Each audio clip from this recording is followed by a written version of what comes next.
Kita akan membaca Yesaya pasal 43 ayat yang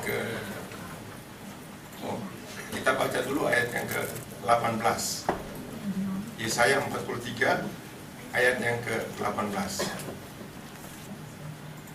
Firman-Nya, janganlah ingat-ingat hal-hal yang dahulu, dan janganlah perhatikan hal-hal yang dari zaman purbakala. Ya, itu ayat 18. Sudah 19. Tampilkan ayat 19 saja. Di ayat 19 ini yang kita akan baca sama-sama dengan Filipi 3 ayat 13. Mari kita baca sama-sama. Ya, oke. Kita baca sama-sama Yesaya 43 ayat 19. 2, 3.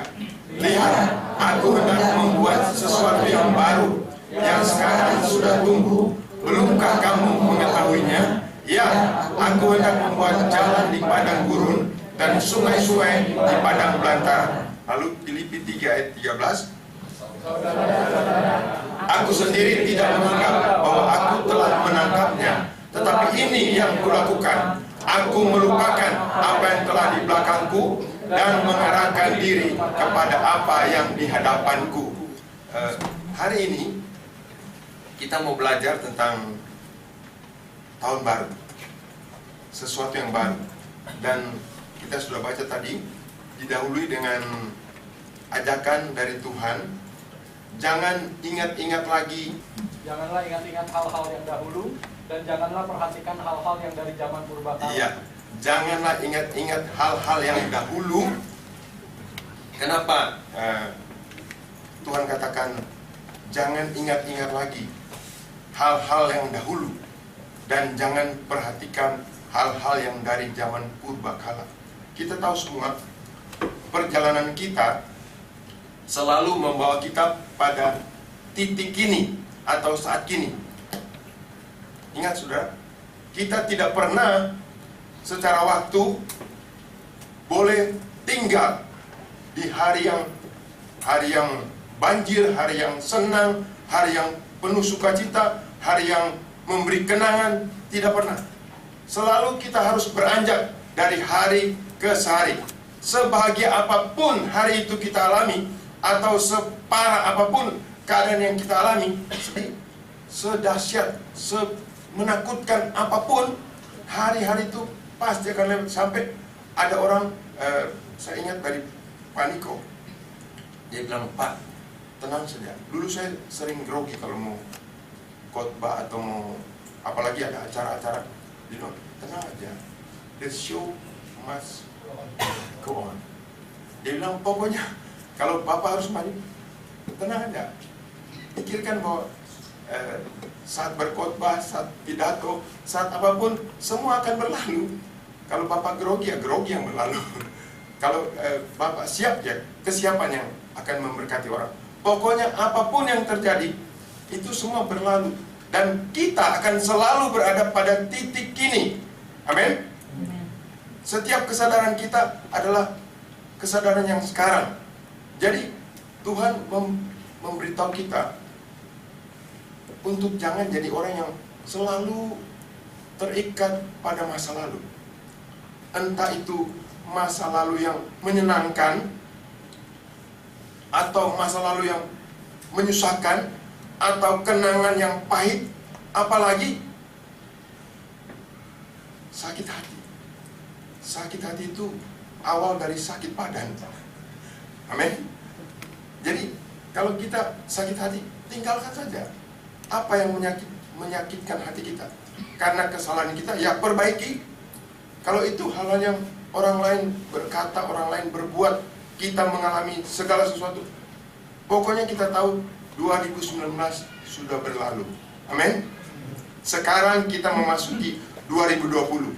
Sekarang kita memasuki saat-saat yang selalu baru yang kita akan alami. Karena itu apapun yang lalu kita harus tinggalkan.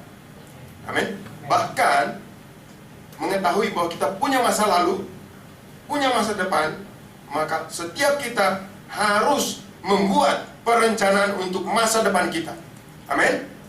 Karena kedua masa ini, baik masa lalu maupun masa yang akan datang, selalu memberi pengaruh pada kehidupan kita yang masa kini.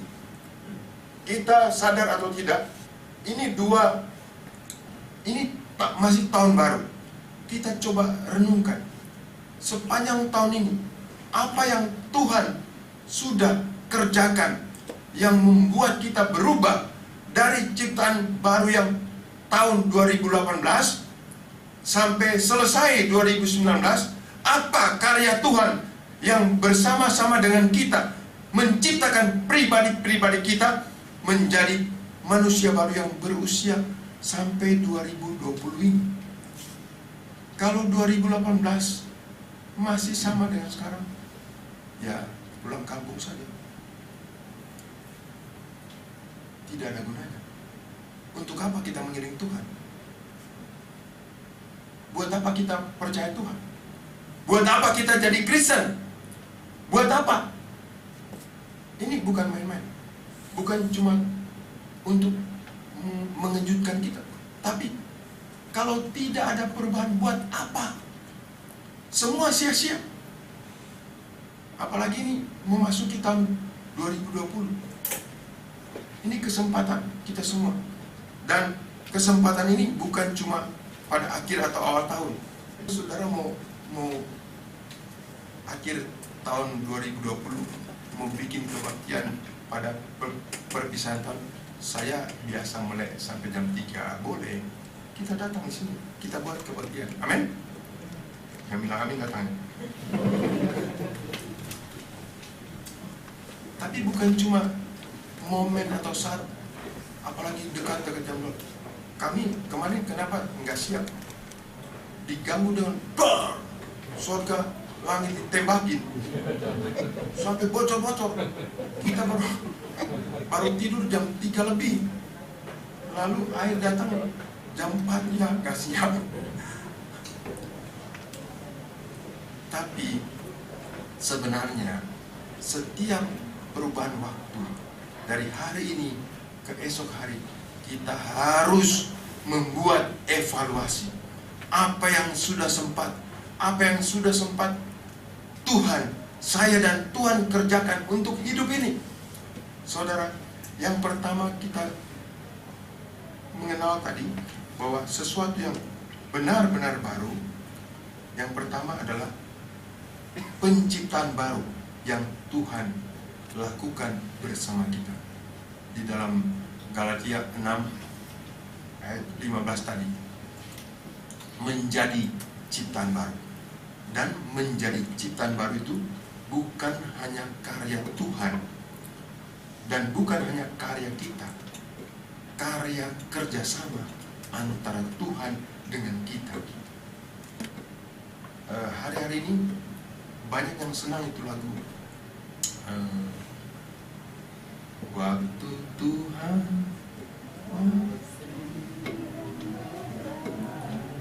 Lagu ini, sorry untuk pengarang lagu lagi. Lagu ini diambil dari Pengkhotbah 3 ayat 11. Itu salah tafsir. Pengkhotbah 3 ayat 11, tolong tampilkan. Ia membuat segala sesuatu indah pada waktunya. Nya itu bukan Tuhan. Coba saudara lihat. Ia membuat segala sesuatu indah pada waktunya. Waktu Sony, waktu Sunsun, waktu kita semua. Jadi waktu kita mengambil, oh ini saatnya saya bertindak. Yang namanya Kairos itu ciptaan Tuhan. Itulah waktu Tuhan. Kronos. Setiap kronos itu Tuhan siap dengan kairosnya. Ini agak buat saudara yang tidak mengerti. Kronos itu waktu yang terus bergerak.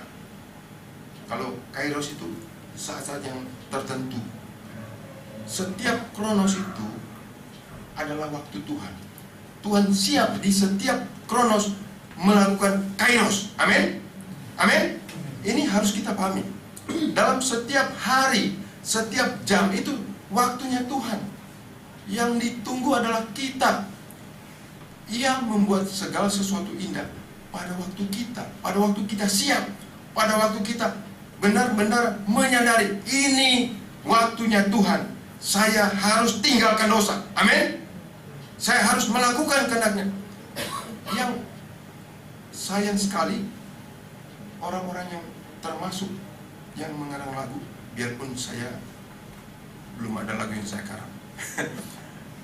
Seringkali pengertian itu diambil dari sini. Seolah-olah hal-hal yang terjadi, oh rupanya ini belum waktunya Tuhan. Bagaimana mau datang waktunya Tuhan kalau saudaranya bermalas-malas? Sudah jam 10 pagi belum bangun.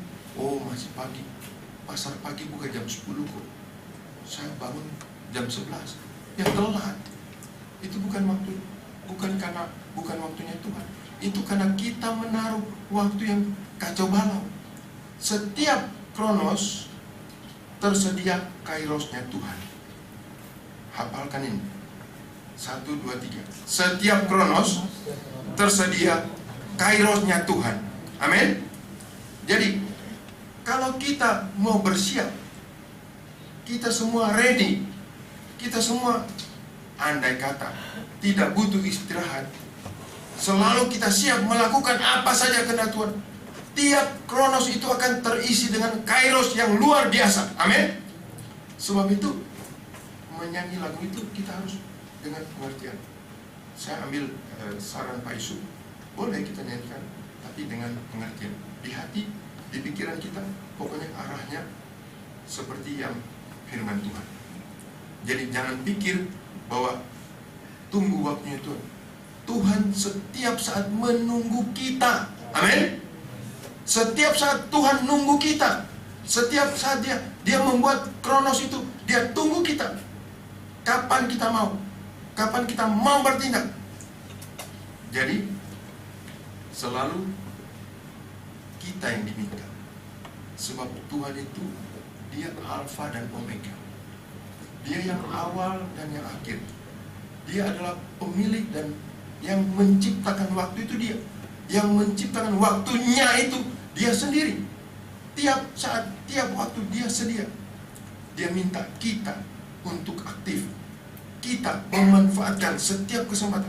Saudara lihat Efesus 5 ayat 16.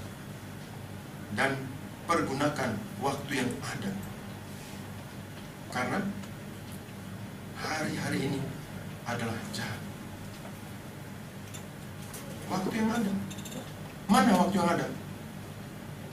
Yang mana waktu yang ada? Ya waktu yang kita lewati. Yang saat ini, yang hari ini, semua kita inilah waktu yang ada. Amin. Amin. Inilah waktu yang ada. Memang kita harus membagi kehidupan kita untuk melakukan setiap hari 6 hal. Nanti lain kali kita belajar. Tetapi waktu itu yang ada, waktu yang tersedia, waktu di mana kita masih bisa bernafas, waktu di mana kita untuk bernafas tidak harus tunggu oksigen dipasang di sini baru. Waktu kita sehat, waktu kita mampu, inilah waktunya kita, waktunya Tuhan yang disediakan untuk kita. Sebab itu menjadi ciptaan baru adalah karya Tuhan dan karya kita, di mana kita harus mempunyai inisiatif, di mana kita harus menjadi pelaksana, di mana Dia Sang Aku ingin menciptakan kita menjadi aku-aku yang kecil yang sama dengan Dia, tidak hanyut oleh banjir, tidak hanyut oleh segala macam krisis, tetapi bisa bertahan, tetap ada, tetap setia, tetap eksis, tetap menjadi pelayan Tuhan, tetap menjadi hamba Tuhan, tetap menjadi penatua, tetap menjadi gembala sidang, tetap menjadi orang yang memperkenankan Tuhan setiap saat, kapanpun itu terjadi. Amin. Yang kedua, tanpa kita sadari, yang disebut baru dan benar-benar baru adalah usia kita. Usia kita. Coba saudara pikir, setiap hari kita menjalani seolah-olah usia itu berjalan sendiri. Tidak, saudara. Kalau Tuhan masih memberi sampai saat ini, usia kita itu kesempatan untuk setiap kita mengalami sesuatu yang Tuhan kerjakan, sesuatu yang baru. Amin. Jadi ketahuilah bahwa ketika kita masuk hari ini dalam usia kita, Tuhan mau kita menyadari, kita memanfaatkan, kita bekerja sama dengan Dia. Sebab itu minggu lalu saya mencoba mengingatkan kembali tentang 6 usia atau 6 kedewasaan. Kita semua bukan hanya melewati waktu, tapi kita semua harus bertumbuh minimal dalam 6 usia yang kita sudah mengerti. Masih ingat? Asik bisa tampilkan yang minggu lalu? Masih ingat? Kalian ingat? Yang pertama, usia kronologis. Amin. Usia kita di tahun 2020 bunyinya berapa? Lakcap. Lakcap kurang 1. Ya, itu usia kronologis. Yang kedua, usia intelektual. Lalu usia, ini yang mulai agak penting. Kalau intelektual, pokoknya kita mau belajar, mau terus diisi, kita akan berkembang. Pokoknya ingat, DDTJ itu cara anak manusia menjadi cerdas. Amin. Itu pertumbuhan intelektual kita. Selalu mau duduk, dengar, tanya, lalu jawab sendiri. Itu cara belajar yang paling hebat. DDTJ. Dudukan setiap hal pada tempatnya. Seperti saudara semua kan duduk. Saya berdiri. Dudukan semua pada tempatnya. Segala sesuatu harus ditempatkan, harus dinilai, harus dianalisa sesuai dengan tempatnya. Duduk. Dan kita mau duduk. Yang kedua, dengar. Mendengar suara Tuhan. Maria sudah mengambil bagian yang terbaik, yaitu duduk di kaki Tuhan. Duduk di sini bukan berarti cuma sekedar duduk, tetapi mengambil posisi yang tidak tergoyahkan. Saudara bisa baca itu. Kita kembali. Yang kedua, usia intelektual. Yang ketiga, usia emosional. Saudara, makin kita tua, tidak akan tambah sabar. Ingat itu baik-baik. Saya sudah menemukan juga dalam diri saya, tambah tua, kita tidak akan jadi tambah sabar. Jangan percaya itu. Orang bilang, kalau sudah tua nanti tambah sabar. Tidak, saudara. Orang tambah tua, keadaannya akan menjadi sesuatu yang kecil dikasih kaca pembesar. Ngerti, saudara? Sesuatu yang tulisannya kecil, kalau dikasih kaca pembesar kan jadi besar. Sifat-sifatnya yang mulutnya ember, yang perutnya tangki, yang kupingnya apa?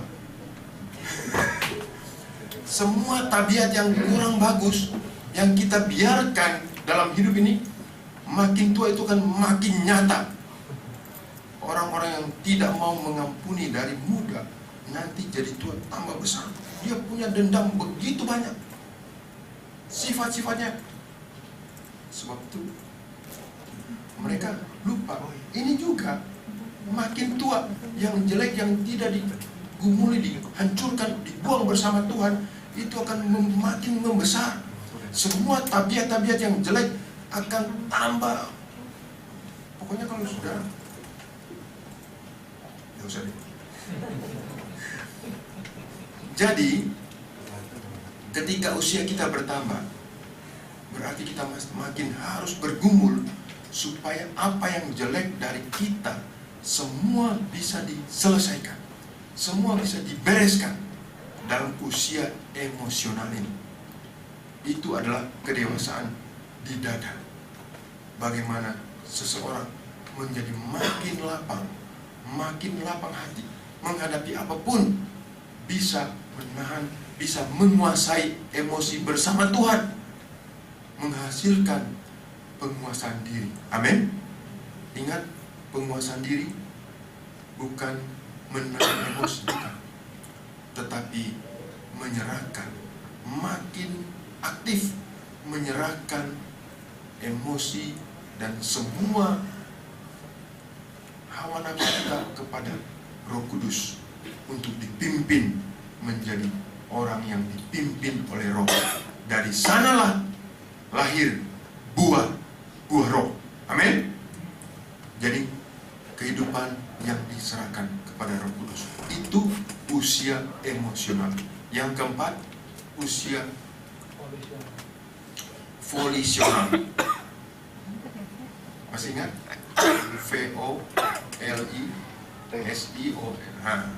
Usia volisional ini sebenarnya artinya nggak susah-susah banget.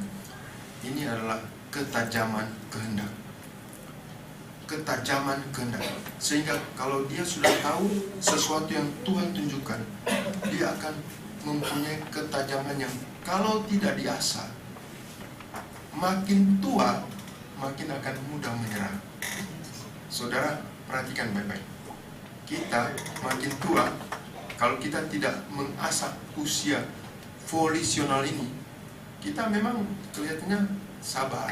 Ya sudah, itu gak bisa, ini gak bisa. Mau jadi dokter gak bisa, ya jadi perawat lah. Mau jadi perawat gak bisa, ya sudah jadi menteri. Itu karena usia volisionalnya tidak tumbuh.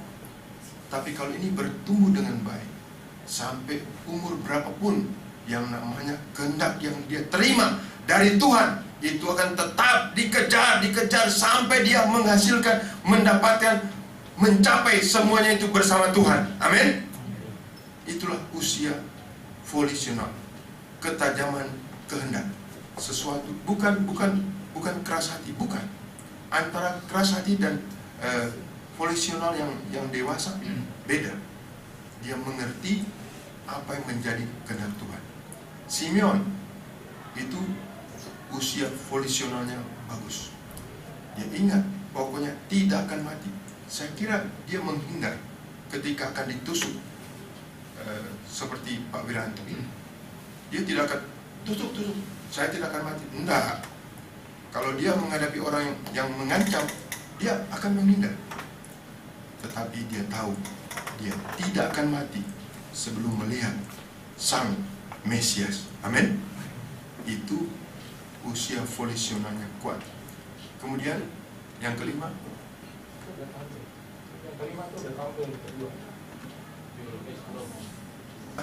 secara biologis kita makin tua makin bertumbuh ke arah yang makin besar?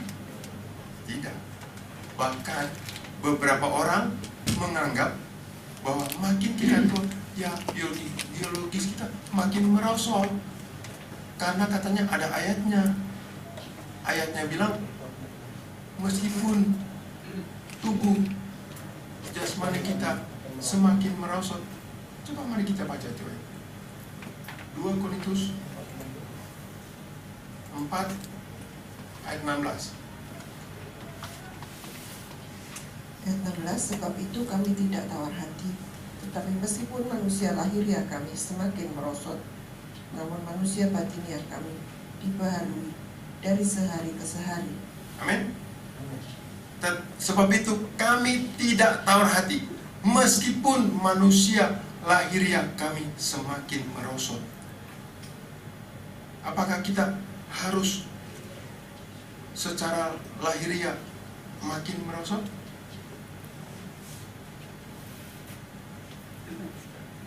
Coba saudara renungkan ayat. Di sini dipakai ungkapan atau kata meskipun. Amin. Meskipun berarti kalau kita mau latihan, kalau kita mau memproses dengan baik, janji berkat untuk Asia akan menjadi berkat kita juga. Amin. Ulangan 33 ayat yang ke-25. Haleluya. Selama umurmu, selama usiamu, kiranya kekuatanmu. Amin. Itu dicatat dalam Alkitab, bukan dikarang-karang. Musa pada waktu dia berumur 120 tahun, matanya tidak kabur. Bukan menggunakan kata belum, itu salah. Matanya tidak kabur, kekuatannya tidak surut. Dia menjadi tua, suntuk, makin tua, makin bergairah. Makin tua, dia punya kehendak yang tetap kuat. Makin tua seperti Kaleb. Usiaku sekarang 85 tahun, tapi kekuatanku sama dengan 45 tahun lalu ketika aku disuruh keluar masuk dan memimpin tentara. Cuma mengalami kekuatan seperti ini terlalu banyak, bahkan sangat banyak, termasuk orang Kristen, tidak pernah mengabaikannya. Kita harus menjadi orang Kristen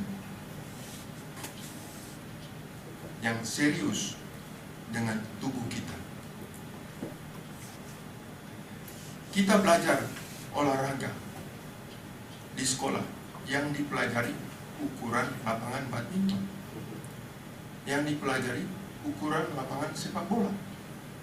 Tidak pernah diajar bagaimana berdiri dengan sikap yang baik, bagaimana duduk dengan cara duduk yang baik, bagaimana tubuh ini harus digerakkan setiap hari. Setiap sendi yang kita miliki harus digerakkan setiap hari. Kepala kita ini ada 8 sendi jahitan. Saya tanya pada dokter, mereka bilang, itu bukan sendi. Apa namanya, dok? Dia periksa, iya betul, namanya sendi. Kalau sendi artinya apa? Harus digerakkan. Caranya menggerakkan dengan pernapasan. Kita tidak pernah tahu, sehingga kita tidak melatih. Bahkan sendi, tempurung otak kepala kita tidak mengerti bagaimana melatih. Tapi kalau kita melatih dengan pernafasan, itu dia bergerak cuma sekian milimeter, mungkin 0,1 sampai 0,5 milimeter, tapi itu gerak. Kalau itu dikerjakan dengan tekun dan semua sendi yang lain ikut digerakkan, itu lebih manjur dari mendapat makanan sehat apapun. Bukan berarti bisa seenaknya makan yang sembarang, tidak. Tapi kalau kita mau latihan, hal-hal ini begitu banyak. Saya ingin mengajarkan, melatihkan, membagikan kepada saudara, sehingga rasanya setahun 2 tahun tidak cukup. Tapi kita perlu. Selama umurmu, kiranya kekuatan. Saudara camkan, ingat baik-baik, ini dijanjikan oleh Tuhan. Meskipun manusia lahiriah kami merosot, itu kata meskipun. Jadi bukan pilihan yang harus, ada pilihan lain.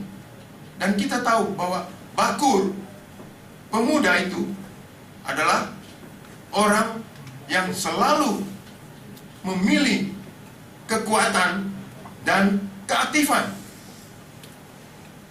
Saya sudah kalah set, sudah terserang stroke, tetapi tidak membuat semangat saya untuk membangun usia biologi saya dengan ngawur.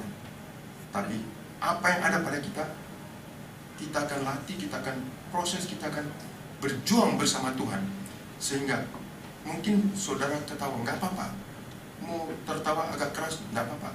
Itu mau minta 120 tahun, ya tetap saya minta soal yang memberikan dia. Amin. Amin.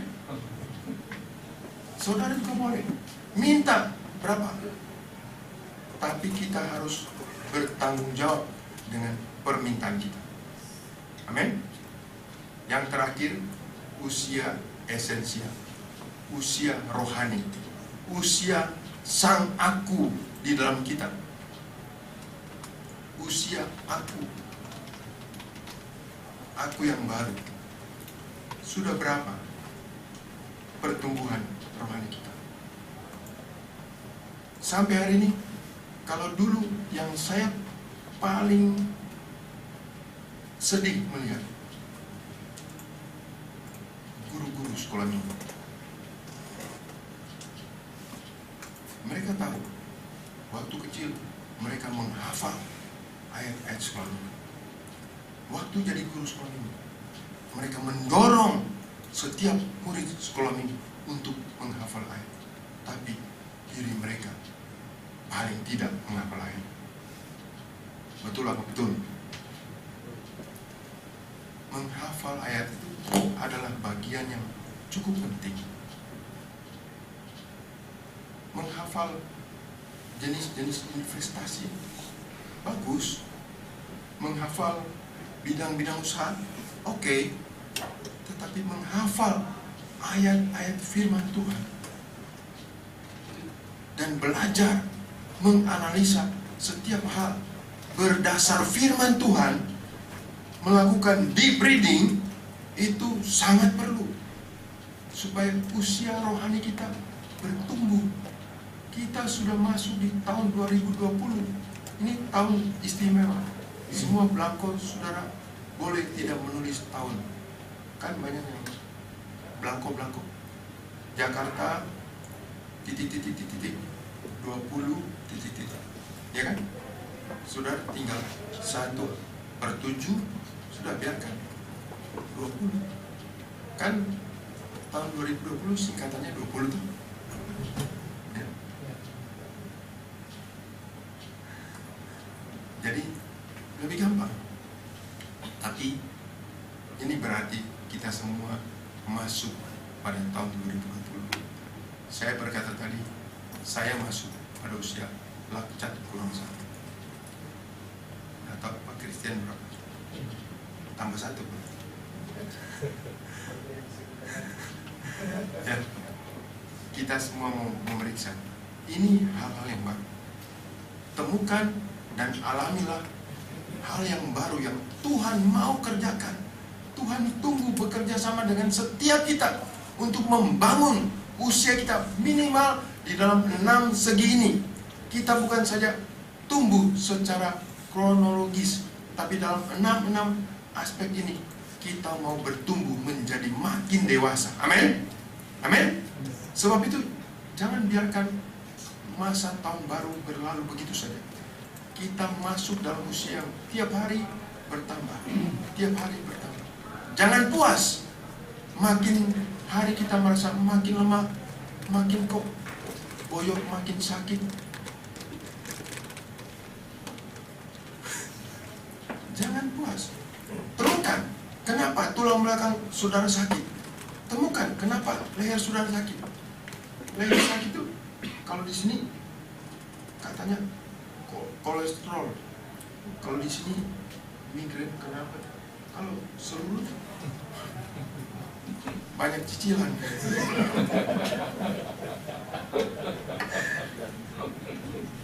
Apa saja yang merupakan penghambat, kita harus temukan dan bertumbuhlah paling tidak pada 6 aspek ini. Amin. Kok tidak amin?